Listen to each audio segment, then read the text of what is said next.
Hoje falaremos sobre as rochas ígneas. Primeiramente, eu gostaria de chamar a atenção a essa figura que está aí representando uma porção da crosta terrestre, onde nós podemos ver o magma gerado por fusão parcial da crosta. Esse magma está aqui representado em vermelho. Nesse pedacinho aqui nós temos alguns enclaves, que são fragmentos da rocha encaixante que ficaram preservados dentro do magma. E o magma ele pode se cristalizar em profundidade, formando as rochas plutônicas, pode ascender por fraturas ou por diques, até a região subsuperficial, onde ele se cristaliza, como por exemplo nessa região aqui, onde ele forma um lacólito, e são as rochas subvulcânicas, ou como rios, que são subparalelos aos estratos das camadas que constituem a crosta, ou ele pode ascender e chegar à superfície, aonde então ele se derrama, formando as rochas ígneas vulcânicas. Vamos ver então alguns conceitos. O que é uma rocha ígnea ou magmática? São todas as rochas formadas a partir do resfriamento e da consolidação do magma. E magma é um material natural, geralmente heterogêneo, passível de mobilidade, constituído por uma fase líquida predominante, que é a fusão silicatada, que é a fusão das rochas, uma fase gasosa, que são os voláteis, e uma fase sólida ou cristalina, que são minerais que se cristalizam com temperaturas ainda bastante elevadas, como nós vamos ver mais para frente. Qual a origem do magma? Dados geofísicos, sísmicos e geotérmicos e dados de petrologia experimental indicam que os magmas são gerados por fusão parcial de rochas do manto astenosférico ou da parte inferior da crosta. A fusão pode ser provocada pelo alívio de pressão, pelo aumento de temperatura e por variações no teor de fluidos. Nessa figura de Teixeira e colaboradores, nós podemos ver exatamente de uma forma esquemática as regiões de formação de magmas e sua ascensão. Então, nessa parte, aqui mais ou menos a 100, 120 quilômetros de profundidade, nós temos o limite entre o manto astenosférico e a litosfera. Então, dentro do manto astenosférico, em algumas regiões, devido a células convectivas, a pontos quentes ou plumas mantélicas, porções desse manto astenosférico podem começar a fundir parcialmente. E estas podem se acumular nessa região limítrofe entre a astenosfera e a litosfera.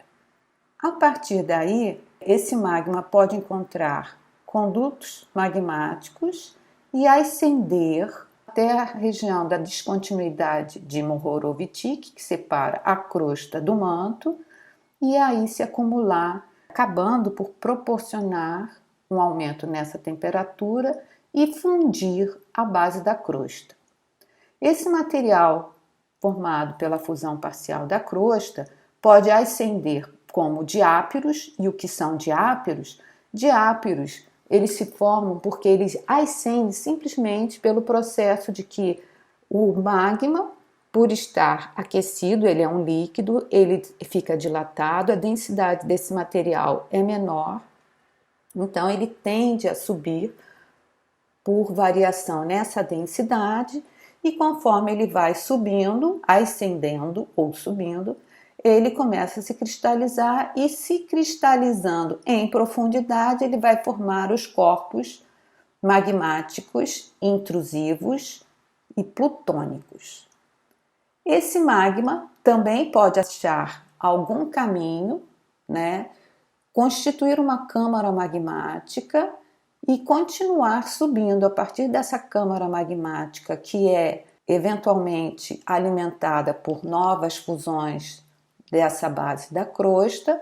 Esse magma pode ascender e constituir uma câmara magmática, encontrar condutos vulcânicos, alguns ficando restrito à parte superficial da crosta, que formariam então os corpos intrusivos rasos ou subvulcânicos, ou o magma pode chegar até a superfície e se derramar, formando as rochas vulcânicas. Ok? A composição do magma vai depender de alguns fatores. Depende da composição da rocha geradora. O manto que foi fundido, o manto astenosférico, foi o manto litosférico, foi a crosta? Qual era a composição dessa rocha que foi fundida? Depende também das condições em que se deu a fusão da rocha geradora, condições de temperatura, condições de pressão. Depende da taxa de fusão da rocha geradora. Quanto por cento do manto foi fundido? Quanto por cento do manto litosférico foi fundido? Quanto por cento do manto astenosférico foi fundido? Quanto por cento da rocha da crosta foi fundida? Né? E também dos processos que atuam no magma, desde a sua origem até a sua consolidação. Porque o magma, conforme ele é gerado, ele ascende e conforme ele vai ascendendo, ele vai chegando em regiões de temperatura menor e ele pode fundir parcialmente as rochas por onde ele vai passando, bem como ele pode ir se cristalizando e perdendo, à medida que se cristaliza, alguns elementos que já vão sendo precipitados como minerais, né? Apesar da composição dos magmas poder variar bastante em função desses fatores que nós citamos, existem basicamente 3 tipos de magmas que são designados: magma basáltico, andesítico e riolítico. Nesses diagramas, nós podemos ver as porcentagens dos principais óxidos constituintes das rochas e destacamos então que no magma basáltico, a porcentagem de óxido de silício, aqui em amarelo, ela é bem menor quando comparada com o magma andesítico e com o magma riolítico, onde o óxido de silício apresenta porcentagens bem mais elevadas. Por outro lado, o óxido de alumínio, ele também é mais elevado no magma basáltico do que no magma riolítico. As porcentagens de óxidos de ferro 2 e ferro 3 e cálcio e magnésio também são mais elevadas nos magmas basálticos do que nos magmas riolíticos. Entretanto, a porcentagem de óxido de sódio e potássio, em azul escuro, ela é mais baixa nos magmas basálticos e mais elevadas nos magmas riolíticos. Em função dos teores de óxido de silício, esses magmas são classificados como básico, intermediário e ácido. Nessa tabela, nós podemos ver a composição química, né, média do riolito, do andesito e do basalto em termos de óxidos, que são os principais óxidos constituintes das rochas da crosta, como vimos em nossas primeiras aulas. As principais diferenças observadas entre o riolito, o andesito e o basalto é o silício, que no riolito, no caso aqui, apresenta um teor médio de 74%, enquanto no basalto 51%. O óxido de titânio, que é mais elevado no basalto, bem como o óxido de alumínio, o óxido de ferro 3 e de ferro 2, que são mais elevados no basalto, assim como o óxido de manganês e de magnésio e cálcio. Já os teores, as porcentagens de óxido de sódio, óxido de potássio, eles são mais elevados no magma riolítico. Então essas são as principais diferenças. E essas diferenças, principalmente em relação ao óxido de silício, também infere algumas propriedades ao próprio magma. Então, nessa figura lixeira, que está localizada à direita, nós temos aqui um diagrama mostrando no eixo horizontal a porcentagem em peso de óxido de silício e no eixo vertical as unidades de viscosidade. Então, quanto maior o teor de óxido de silício, maior é a polimerização que ocorre entre os tetraedros de silício. Portanto, a viscosidade do magma, devido a essa maior polimerização, se torna mais elevada, como nós podemos observar aqui. Em amarelo, nós temos o magma riolítico, onde nós percebemos que a viscosidade desse magma é bem mais elevada e a temperatura deles também é mais baixa. Ela varia entre 600 e 900 graus Celsius. No magma andesítico, ele tem uma viscosidade intermediária, já que ele também tem uma quantidade de óxido de silício intermediária, e a temperatura média do magma andesítico é um pouco mais elevada. Já no magma basáltico, que apresenta uma menor quantidade de óxido de silício, nós temos as menores viscosidades e as maiores temperaturas médias. E qual é a importância disso? A importância disso é exatamente quando a gente fala da geração do magma e a ascensão desse magma pela crosta para chegar à superfície. Se o magma riolítico ele tem maior viscosidade, isso indica que ele tem menos facilidade em ascender, enquanto o magma basáltico, que tem a menor viscosidade, ele tem mais facilidade em ascender a crosta, o que implica que é mais fácil nós termos rochas vulcânicas basálticas do que rochas vulcânicas riolíticas, ok? Uma outra característica muito importante dos magmas é a ordem de cristalização dos seus minerais.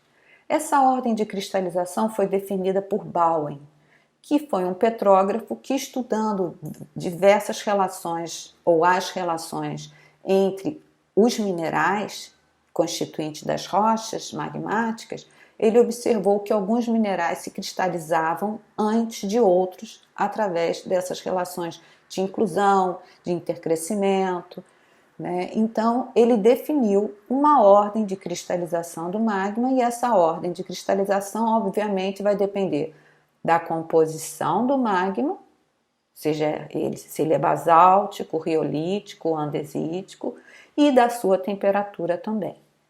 Então, Bowen definiu duas séries. A série descontínua, que está à esquerda, e a série contínua, que está à direita. A série descontínua tem essa designação exatamente porque os minerais que aí estão constituindo essa série são todos silicatos, porém são silicatos de classes diferentes.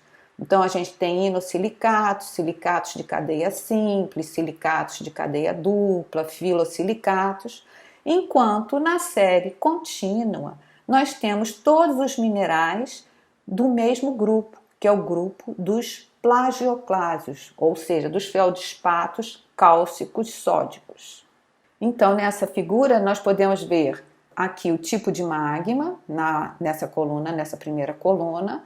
Então, a gente tem um magma basáltico, cujo teor de óxido de silício varia de 45% a 52%. O magma andesítico, cujo óxido de silício varia de 52% a 66%, e o magma riolítico ou granítico, como está escrito aqui, mas o magma em si seria o riolítico, que varia, o teor de óxido de silício é superior a 66%. Então, dependendo da composição do magma e também da temperatura, que está nessa coluna mais à direita, nós temos aqui a cristalização, né? Então, magmas basálticos começam a se cristalizar com temperaturas acima de 1000 graus Celsius, né? Enquanto magmas graníticos começam a mais ou menos 600, né? De 900 até 600 graus Celsius, como vimos também na figura anterior. Então, Conforme a temperatura vai diminuindo, a gente tem essa ordem de cristalização. Na série descontínua, começa a se cristalizar cromita, depois a olivina, os ortopiroxênios e o clinopiroxênio, onde nós podemos observar que vai diminuindo o teor de ferro no magma, depois o de magnésio. O clinopiroxênio ele já começa a ter cálcio, depois entra o ferro e o magnésio, depois passa para o anfibólio, por fim para a biotita, onde já entra algum potássio. Na série contínua, primeiro se cristalizam os plagioclásios ricos em cálcio e conforme a temperatura vai diminuindo e também a porcentagem de cálcio, vão começando a cristalizar então os plagioclásios sódicos.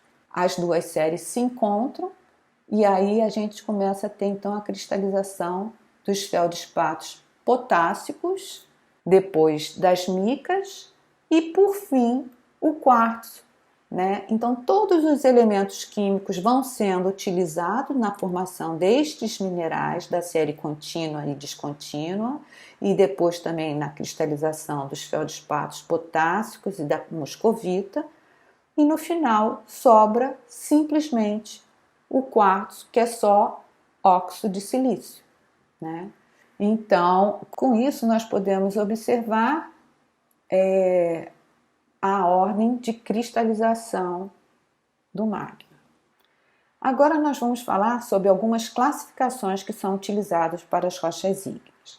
Antes de mais nada, nós precisamos identificar a rocha como ígnea. E isso é feito através daquelas feições que nós já trabalhamos de estrutura e textura de rochas. Então, a partir das estruturas e texturas das rochas, nós vamos identificar que a rocha é ígnea. Uma vez que a rocha é identificada como ígnea, nós podemos utilizar diversas classificações e nós vamos apresentar algumas aqui que são de fácil aplicação e que vão nos permitir, ao final da utilização delas, a nomeação ou a designação da própria rocha, né? A primeira classificação que eu quero apresentar é a segunda posição em que o magma se cristaliza na crosta. Elas podem ser classificadas como vulcânicas, efusivas ou extrusivas, quando o magma se cristaliza na superfície. Elas podem ser designadas de subvulcânicas ou hipoabissais, quando o magma se cristaliza em subsuperfície, ou plutônicas, abissais ou intrusivas, quando o magma se cristaliza em profundidade. Eu vou aproveitar e vou mostrar para vocês algumas feições de um vulcão, né? Então a gente tem aqui um vulcão, a câmara magmática é a região onde o magma se acumula. Ele pode se resfriar aqui em profundidade, formando rochas plutônicas, ou ele pode acender, né, através da chaminé vulcânica e se derramar, e aí esse material, quando o magma se derrama, ele é designado de lava, né? Aqui nós temos o cone vulcânico, que é essa feição cônica. Nessa parte superior do cone vulcânico nós temos a cratera, né? Esses pequenos dutos são chaminés secundárias, que não são secundárias porque não é a chaminé principal da saída do material vulcânico. E existem também magmas, vulcões, e que têm feições explosivas que geram os piroclastos e as nuvens, né, piroclásticas, que é exatamente devido à explosão. E esse material que é jogado para fora, tanto pode ser as fumarolas, quando são só vapores, né, fluidos, ou podem ser materiais piroclásticos, quando são materiais sólidos. E esses piroclastos tanto podem ser do próprio magma, quanto pode ser do edifício vulcânico que explode e gera partículas. Vejamos então algumas fotografias que representem os tipos de rocha das quais falamos. Primeiramente, vamos mostrar rochas vulcânicas. A primeira delas é uma obsidiana. O resfriamento da lava, que é uma lava basáltica, ele é tão rápido que não forma minerais, forma o vidro vulcânico. E a obsidiana tem como característica essa cor preta e esse aspecto de vidro. A segunda rocha vulcânica é o púmice. O púmice também é um vidro vulcânico, só que ele tem a cor clara e ele é extremamente poroso. Nessa terceira fotografia nós temos aqui um basalto. O basalto é uma rocha vulcânica constituída por minerais, porém o resfriamento é rápido e esses minerais ficam muito pequenininhos e não são visíveis a olho nu. Por fim, nós temos aqui uma foto apresentando um riolito, que também é uma rocha vulcânica constituída por minerais muito pequenininhos, não visíveis a olho nu, e a rocha tem a cor clara. O interessante aqui nesse nosso quadro é que a obsidiana e o basalto, que estão localizados à esquerda, são rochas provenientes de magmas básicos, magmas basálticos, enquanto as rochas localizadas à direita, ou seja, o púmice e o riolito, são rochas vulcânicas provenientes do resfriamento de um magma ácido, de um magma riolítico. Vamos agora ver alguns exemplos de rochas subvulcânicas. Aqui nós temos um basalto porfirítico. Observem que a cor do material que constitui a rocha, ele é semelhante à do próprio basalto, ele é escuro. Entretanto, nós temos alguns grãos minerais maiores que são exatamente os pórfiros e daí a designação basalto porfirítico. Essa rocha começou a história de cristalização dentro da crosta a uma certa profundidade e esses minerais, que aí são os pórfiros, foram se cristalizando e se desenvolvendo. Porém, algum movimento tectônico fez com que o magma ascendesse e fosse parar numa região mais superficial, aonde terminou a cristalização de forma rápida. Por isso que ele apresenta essas duas características, alguns minerais maiores dentro de uma matriz cujos grãos não são visíveis a olho nu, que é chamado afanítico. E do lado de cá nós temos uma fotografia que representa um riolito porfirítico, onde observamos exatamente o mesmo tipo de feição. Alguns cristais maiores, envoltos numa matriz de cor clara, afanítica, que significa que os grãos não são visíveis a olho nu. Por fim, vamos ver duas fotografias de rochas ígneas plutônicas. Aqui nós temos a representação de um gabbro, que é uma rocha escura. Nós podemos observar todos os grãos minerais, aqui alguns grãos pretos, outros verdes mais escuros, ou alguns um pouco mais claros, mas toda a rocha é constituída por grãos minerais, o que indica que ela se resfriou lentamente, portanto é uma rocha plutônica. O nome dessa rocha é gabbro. E à direita nós temos um granito, e nós observamos também cristais, identificamos cada um dos seus minerais escuros, feldspatos, talvez anfibólio, quartzo, feldspato potássio, feldspato plagioclásio, mas todos os grãos são visíveis a olho nu, que se usa o termo fanerítica. Tanto as rochas subvulcânicas como as rochas plutônicas localizadas à esquerda são provenientes de magmas basálticos e as rochas localizadas à direita são provenientes do resfriamento de magmas ácidos ou riolíticos. Também podemos classificar as rochas ígneas quanto ao grau de cristalização, que é um critério textural. Elas podem ser classificadas como holocristalinas, quando são constituída essencialmente por cristais. Mais de 90% da constituição dessas rochas são cristais. elas podem ser classificadas como vítrea ou holohialina, quando elas são constituídas essencialmente por vidro, mais de 90% de vidro, e elas podem ser classificadas como hipocristalina ou hialocristalina, quando elas são constituídas em parte por vidro e em parte por cristais. De uma maneira geral, nós podemos associar aqui diretamente que as rochas holocristalinas são plutônicas, as vítreas são vulcânicas e as hipocristalinas são vulcânicas ou subvulcânicas. Nessa figura, podemos ter uma ideia de como são essas rochas em lâmina delgada, que é nessa parte superior, e macroscopicamente em amostra de mão nessa parte inferior.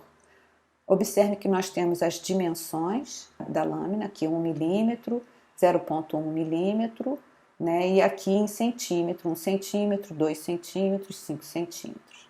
Então vejamos, a rocha holocristalina, nós vemos em lâmina delgada que todos os minerais são facilmente identificáveis.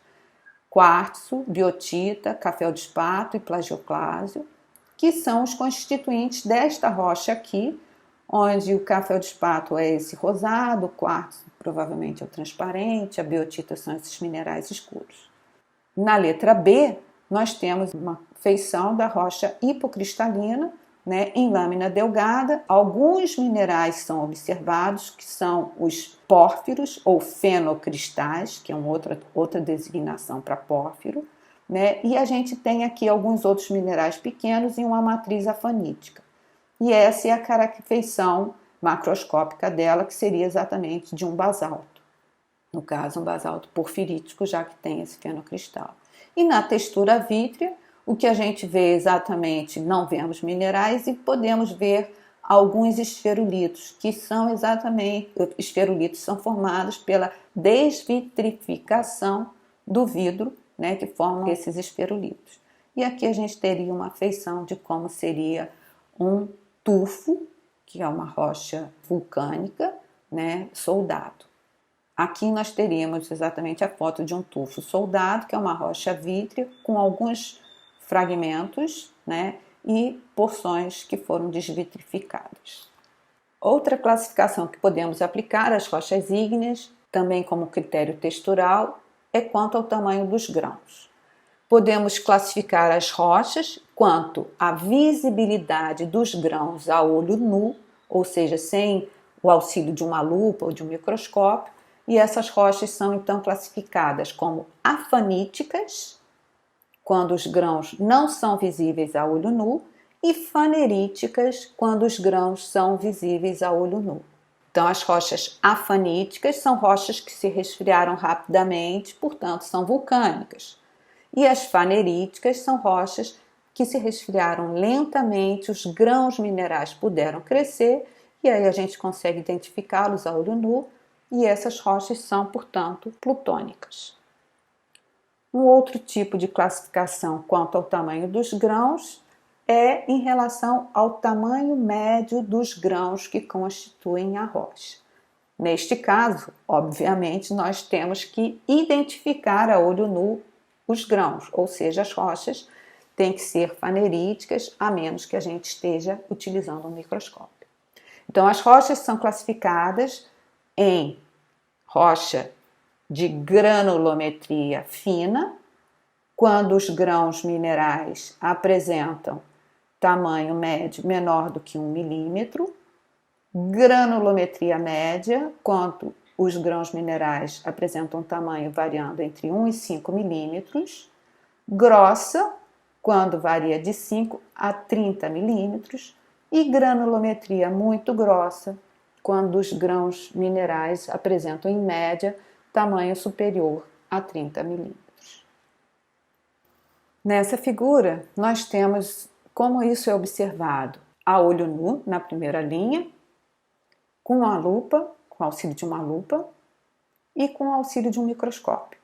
Então, a olho nu, uma rocha de granulometria grossa teria mais ou menos essa feição, né? A gente tem aí o tamanho, né, uma dimensão para que a gente tenha a noção de tamanho. Nós temos aqui uma escala mostrando a dimensão, né, em cada uma dessas imagens. Então, a olho nu, a granulometria grossa teria esse aspecto, a média, na segunda coluna, e a fina. Na lupa é mais ou menos assim que a gente observaria, né, os grãos minerais, e no microscópio, como nós poderíamos observar essas granulometrias. Também podemos utilizar a classificação quanto à homogeneidade granulométrica, que também é um critério textural.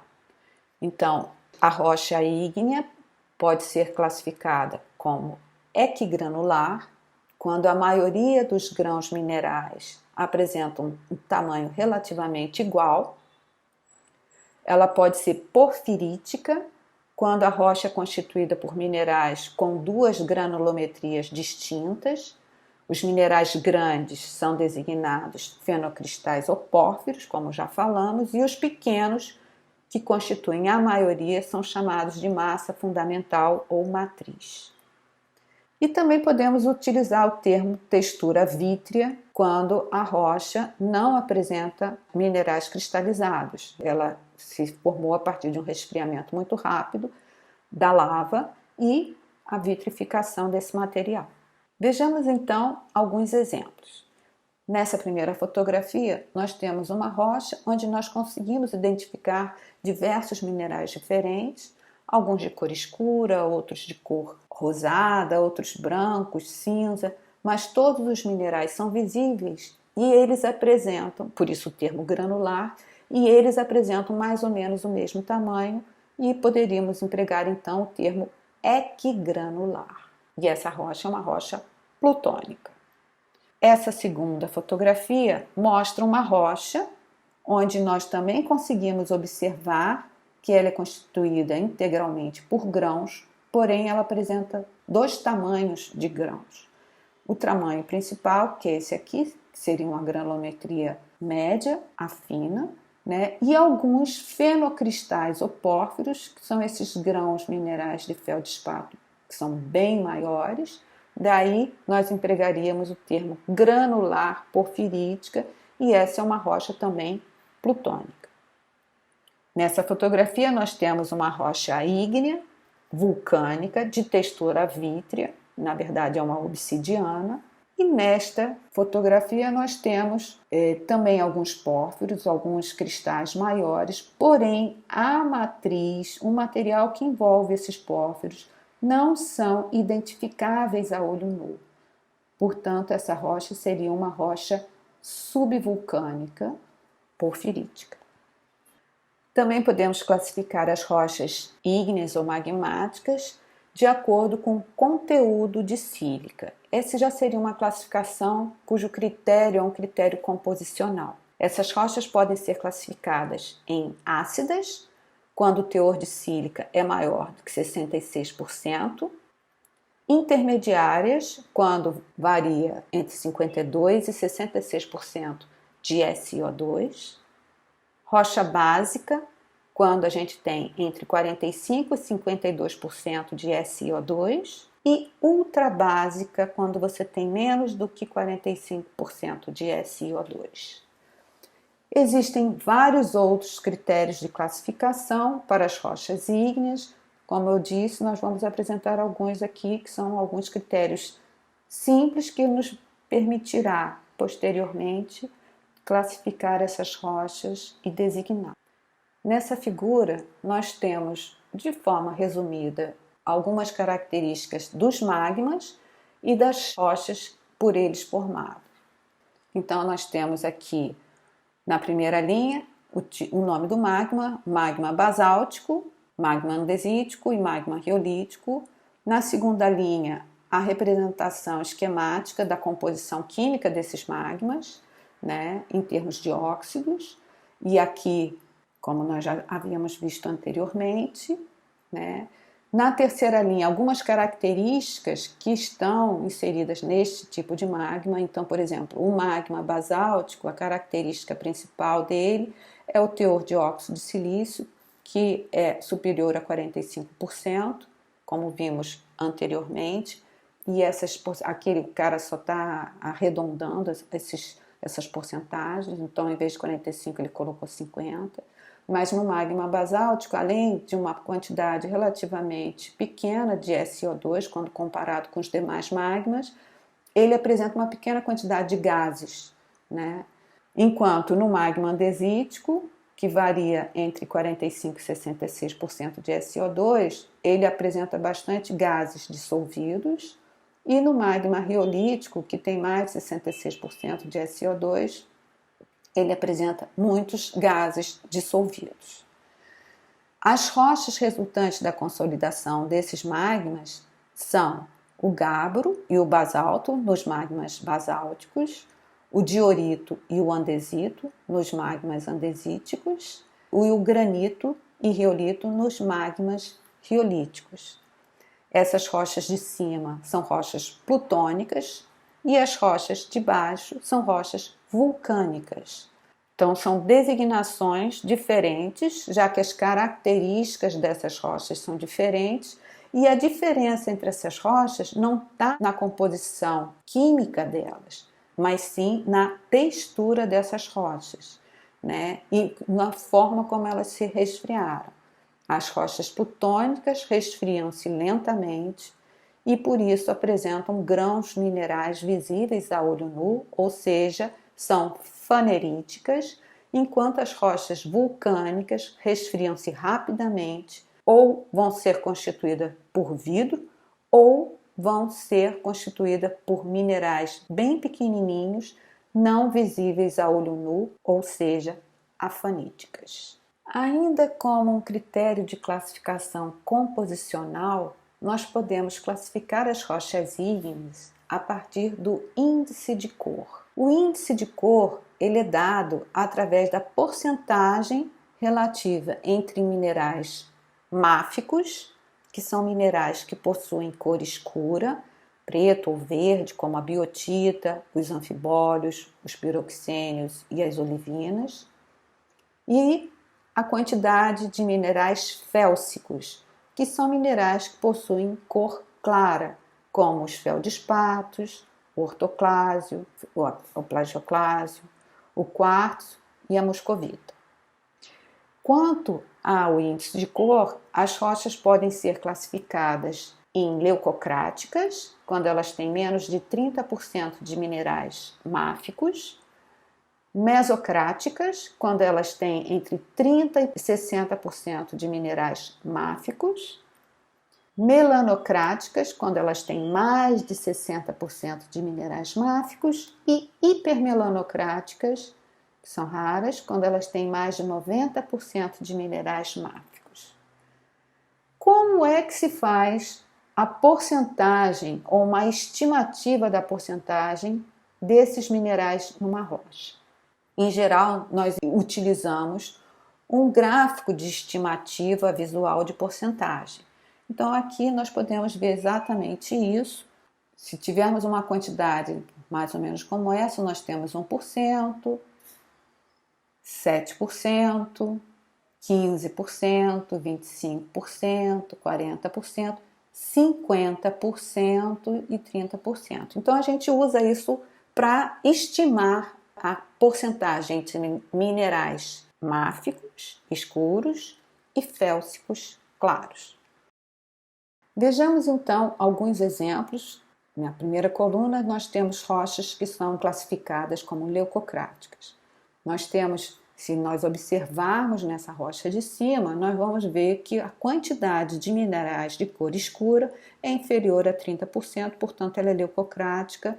Essa rocha ela é totalmente constituída por grãos minerais visíveis a olho nu, ou seja, ela é fanerítica, e essa rocha é um granito. Já a rocha que está abaixo dela é uma rocha também de cor clara, só que os grãos não são visíveis a olho nu, ela é afanítica e essa rocha é um riolito. Aqui nós estamos representando rochas mesocráticas, ou seja, o teor, quantidade de minerais máficos varia entre 30% e 60%. Em cima, a rocha é é fanerítica, né, e é um diorito, e embaixo a rocha é afanítica e é um andesito. Repara que do riolito para o andesito, que são na segunda linha de rochas, a cor da rocha já aumentou um pouco, ela é um pouco mais escura. Por fim, nós temos as rochas melanocráticas, onde em cima nós temos rochas cujos todos os grãos são visíveis a olho nu, ela é um gabbro, e embaixo nós temos uma rocha afanítica e ela é um basalto.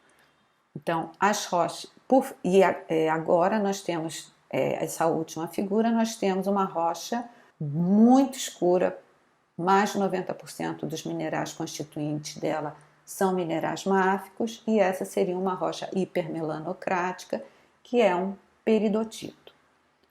As rochas de cima são plutônicas, o granito, o diorito e o gabbro são plutônicas. Essas rochas da segunda linha são vulcânicas, o riolito, o andesito e o basalto.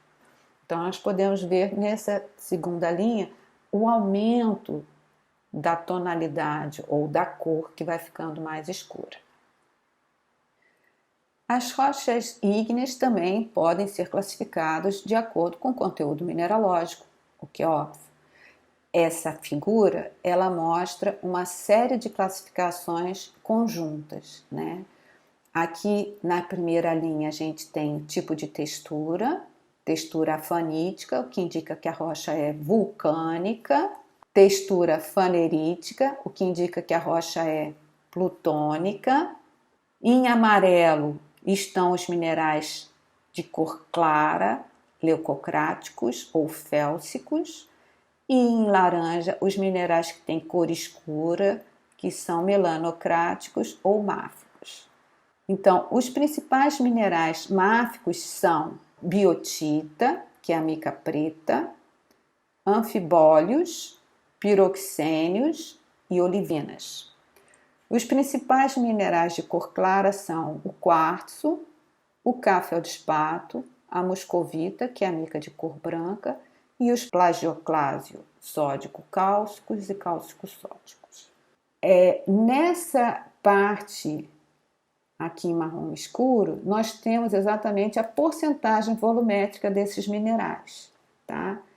Então, essa classificação é um pouquinho mais complexa, porque inicialmente a gente teria que conseguir identificar esses grãos minerais, se é quartzo, se é feldespato, se é plagioclásio, se é moscovita, biotita, anfibólio, né, para usarmos uma classificação mais adequada. Nessa linha de baixo, nós temos o índice de cor, né, que são as rochas félsicas ou leucocráticas, máficas, aqui ele não coloca intermediária, né, e ultramáficas.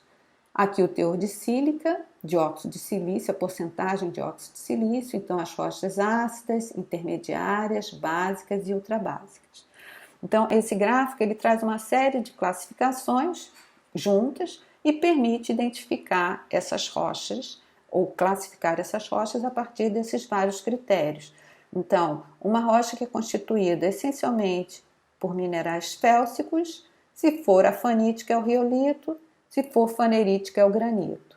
Como nós já falamos também, se a porcentagem relativa entre minerais félsicos e máficos for mais ou menos igual, ela é uma rocha intermediária, se for vulcânica é um andesito, se for plutônica é um diorito.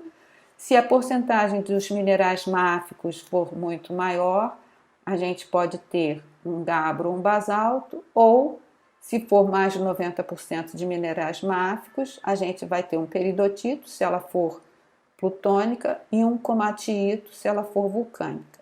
O interessante aqui é a gente observar que existe um grupo intermediário de rochas que ficam entre as rochas consideradas ácidas, que são riolito e granito, e as rochas consideradas intermediárias, que são o andesito e o diorito. Porque a porcentagem, essa variação nos minerais é muito grande. Então a gente tem, entre o granito e o diorito, uma rocha chamada granodiorito, que é plutônica, e dacito, se for vulcânica.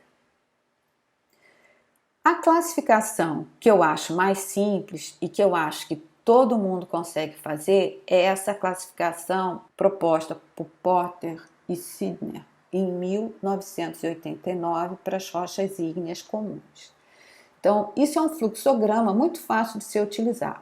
A primeira coisa que a gente tem que ver é se a rocha é constituída por minerais que não são visíveis a olho nu, ou seja, se a rocha é afanítica.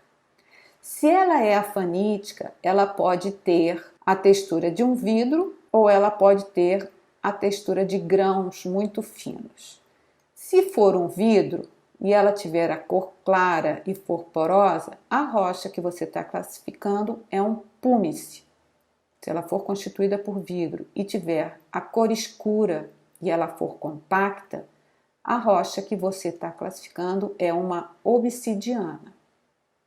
Se a rocha é afanítica, mas ela não tem característica de vidro, e sim ela aparenta ser constituída por grãos muito finos, se ela tiver a cor clara, ou seja, se ela for leucocrática, a rocha é um riolito. Se ela tiver a cor intermediária, mesocrática, a rocha é um andesito. E se ela tiver grãos muito finos, afanítica, e a cor escura, melanocrática, a rocha é um basalto, ok? Se a rocha for constituída por alguns minerais visíveis numa matriz muito fina ou numa matriz afanítica, é só acrescentar o sufixo porfirítico ao nome que a rocha já tem. Então, se ela for afanítica com alguns cristais visíveis a olho nu, a gente acrescenta o termo porfirítico. Se ela tiver a cor clara, ela vai se chamar riolito porfirítico. Se ela tiver a cor intermediária, ela vai se chamar andesito porfirítico. Se ela tiver a cor escura e alguns pórfiros, ela vai se chamar basalto porfirítico. Ok? Se a rocha for constituída por todos os grãos visíveis, se ela for granular e todos os grãos forem visíveis a olho nu, ou seja, se a rocha tiver textura fanerítica, aí nós vamos seguir por esse trajeto aqui. Se ela tiver a cor clara, ela é um granito. Se ela tiver a cor intermediária, ela é um diorito. E se ela tiver a cor escura, ela é um gabbro. Existem também algumas raras rochas que são muito escuras, tem mais de 90%, que são os peridotitos e dunitos, ok? Então, na verdade, a partir da utilização dessas diversas classificações, nós podemos chegar a esta classificação de campo e designar as rochas, chamando elas de púmice, obsidiana, riolito, riolito porfirítico, basalto, gabbro, diorito, e isso é bem interessante. Como exercício de fixação, nós deixamos este exercício aqui com a recomendação da bibliografia. Ok? Muito obrigada. Até a próxima.